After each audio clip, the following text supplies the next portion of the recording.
Presented by Virus Care, Madhopur.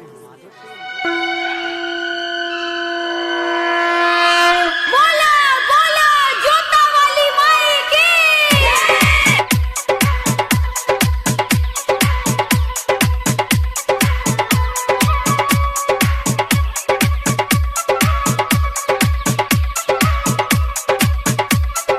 DJ Sumit Satish बोला बोला जोता वाली माई की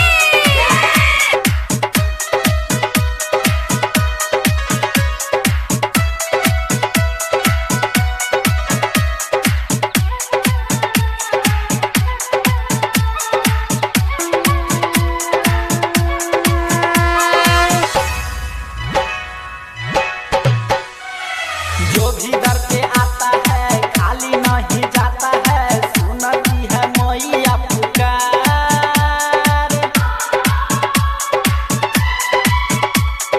चरण में आता है सिर झुकाता है, करती है मैया बेड़ा पार। जो भी दर पे आता है खाली नहीं जाता है, सुनती है मैया पुकार। चरण में आता है सिर झुकाता है, करती है मैया बेड़ा पार, करती है मैया बेड़ा पार।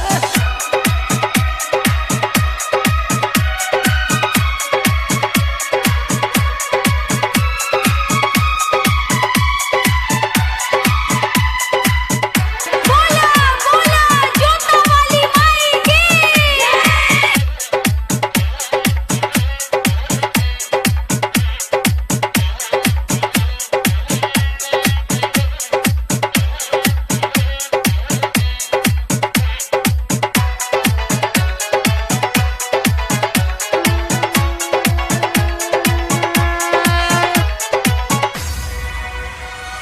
सुना ए तेरा गाली, हाथ जोड़ के तो से कहतानी, बना दी हमारो के सुन मैया जिंदगानी।